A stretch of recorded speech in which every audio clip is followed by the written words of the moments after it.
এই যে ভিডিওটা আমি আপনাদেরকে দেখাচ্ছি, এই ভিডিওটা আশা করি আপনারা এর আগেও দেখেছেন। হ্যাঁ, এর আগে দেখেছেন, কারণ এই ভিডিওটা প্রচুর পরিমাণে ভাইরাল হয়েছিল। তো এই ভিডিওটার ইতিহাস আশা করি আপনাদের মনে আছে, এবং যাদের মনে নেই তাদেরকে মনে করিয়ে দেওয়ার জন্য আরেকবার মনে করিয়ে দেওয়ার জন্য এই ভিডিওটা আপলোড করা। এই ভিডিওটা ছিল বহরমপুরে সংখ্যালঘুরা হিন্দুদের বাড়িঘর ভেঙে দিয়ে তাদেরকে অত্যাচার করে বহরমপুর থেকে বের করে দিয়েছিল। এত পরিমাণে তাদেরকে অত্যাচার করেছিল যে হিন্দুরা তাদের বাড়িঘর ছেড়ে সেখান থেকে পালিয়ে আসতে বাধ্য হয়।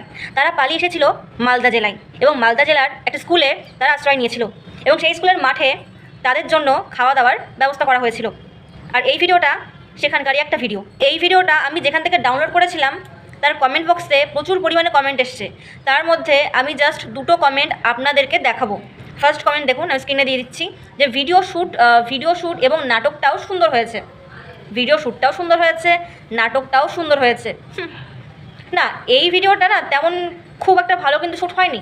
সবথেকে ভালো শ্যুট হয়েছে দিল্লিতে, এখনও কিন্তু হচ্ছে। চাইলে যদি আমাকে কমেন্টে বলেন যে দিল্লির ওই শ্যুটটা, ওই সিনেমাটা, ওই নাটকটা আপনারা দেখবেন, তাহলে আপনাদেরকে না হয় আমি আরেকবার দেখানোর জন্য ফেসবুকে আপলোড করে দেবো, কোনো সমস্যা নেই। তো দেখতে চাইলে অবশ্যই কমেন্ট করে বলবেন। তো এর পরের কমেন্টে আসি। তো এর পরের কমেন্ট করেছে একজন সেকুলার। তো সেই সেকুলার বলছে যে ধর্মের রাজনীতি ছেড়ে উন্নয়নের রাজনীতি করতে পারেন তো দেশের উন্নতি হবে, শিক্ষিত বেকারদেরও ভালো লাগবে। হাসি পেল, সিরিয়াসলি আমার প্রচুর পরিমাণে হাসি পেল এই কমেন্টটা পড়ে। তো বলছিলাম কি যে ধর্মের রাজনীতি তো আমরা করতে চাই না, বিশেষ করে আমরা না ধর্মের রাজনীতি করতে চাই না।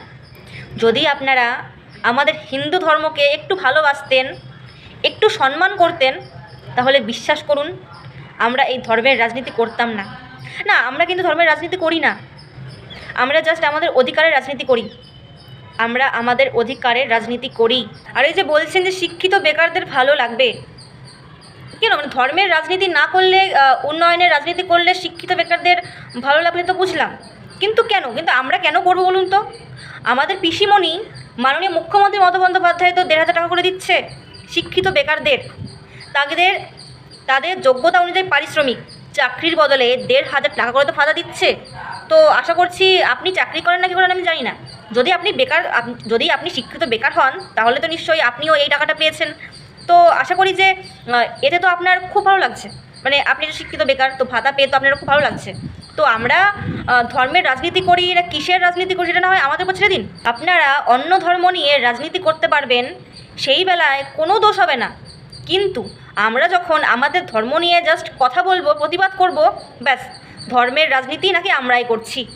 বিশ্বাস করুন, একে না আমার অনেক কিছু বলতে ইচ্ছা করছে, কিন্তু অত কিছু বলার সময় নেই। জাস্ট একটা কথাই বলবো, যে নিজের ধর্মকে সাপোর্ট করতে পারেন না, ঠিক আছে, কোনো সমস্যা নেই।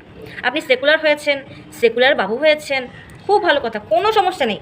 কিন্তু এই যে আপনার খিদে পেলে চারিপাশে এত খাবার থাকার পরেও চটিটাই কেন খেতে হচ্ছে বলুন তো?